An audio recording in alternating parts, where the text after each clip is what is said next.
মানুষ বলে কি যে আমরা নিরপেক্ষ, আমরা কোনো দলের না। কিন্তু ভাই, আমাদেরকে আল্লাহর দলের হইতে হইব কিনা? আল্লাহর দলের হওয়া লাগবে না? আর আপনি যদি আল্লাহর দলের হন, ইহুদি খ্রিস্ট আপনার বিপক্ষে চলে যাব। কোনো মানুষ পৃথিবীতে নিরপেক্ষ থাকা সম্ভব না। পক্ষপাতিত্ব কইরে বেঁচে থাকতে হবে।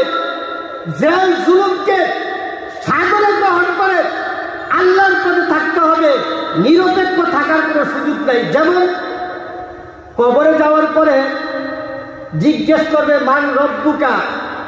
কোন ব্যক্তি যদি বলেন আমি রব টব মানি না, আমি যদি রবের পক্ষে যাই, মুসলমানদের পক্ষে যদি যাই, তাহলে ইহুদি খ্রিস্টানরা দুঃখ পাইব আমি রব টব মানি না। তাহলে ফেরেশতারা কি হারে পরীক্ষা পাস করাইব? জিগাইব অমান দিনুকা, তোমার ধর্ম কি? আমি কোনো ধর্ম মানি না, আমি ব্যক্তির দল আছি। আমি মুসলমানও মানি, ইহুদি ধর্ম মানি, খ্রিস্টান ধর্ম মানি, আমি হুদা ইসলাম ধর্মকে ধর্ম মানি না। এই 2 নম্বর প্রশ্ন যদি এতে নিরপেক্ষভাবে দেয়, 3 নম্বর জবাব কি? অমান নাবিয়ুকা, তোমার নবীকে যদি কয় যে আমরা মুহাম্মদ সাল্লাল্লাহু আলাইহি ওয়াসাল্লাম নবী আসছিল, কাদিয়ানিও আমরা নবী আসছিল, আমি এককভাবে কাউকে নবী স্বীকার করি না। বলেন এই 3 প্রশ্ন যদি কবরের মধ্যে নিরপেক্ষভাবে দেয়, কবরের আযাব বাড়বে না কমবো? বাড়বো। দুনিয়াতে থাকতে ফাঁসির কাছে থাকা আমি বলবো আমি রবের পক্ষে, আমি ধর্ম নিরপেক্ষ নয়, আমি ধর্মের পক্ষে, আমি ইসলামের পক্ষে। আগে আমার ধর্ম, আগে আমার ঈমান, তারপরে সে দল।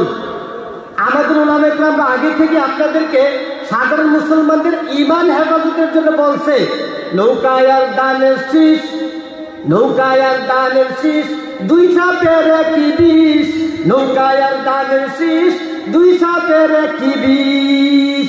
কি বিষ? কয় তারা এমন ভাবে আপনার ভিতরে করোনা ভাইরাস ঢুকাই দিব, আপনার ঈমান আস্তে আস্তে যাইব গা। কেমনে? দীর্ঘ এতদিন পর্যন্ত আমরা শুনেছি বাংলাদেশের মুসলমানগণ হিন্দু, খ্রিস্টান, বৌদ্ধ, নাসারা, নাস্তিক, মুরতাদ, শাহবাদী, কাহাবাদী, কাদিয়ানি, দেওয়ানবাদী সবার আব্বার নাম হচ্ছে শেখ মুজিব। কারণ সবার জাতীয় পিতা কি? শেখ মুজিব।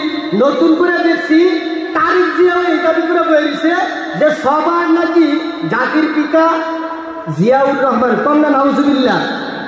দুটোটা যে একরকম, এটা বুঝার জন্য আমাকে অপেক্ষা করতেছে, আমাকে এই পর্যন্ত বাইরে থাকতে হয়েছে। আমি নিজ কানে শুনছি সে দাবি করেছে যে বাংলার মাটির প্রত্যেকটা মানুষের জাতীয় পিতা হচ্ছে জিয়াউর রহমান। বলেন নাউজুবিল্লাহ, নাউজুবিল্লাহ।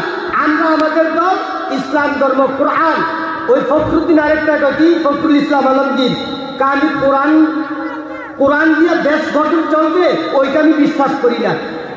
কোরআন দিয়ে দেশ চলবে ওই রাজনীতি ওই বিশ্বাস করে না। আল্লাহর কসম করে বলি, এই জানোয়ারগুলি যখন মরবে কবর তার বিপক্ষে যাবে, কোরআন তার বিপক্ষে যাবে, হাসরের মাঠে ফেরেশতারা তার বিপক্ষে যাবে।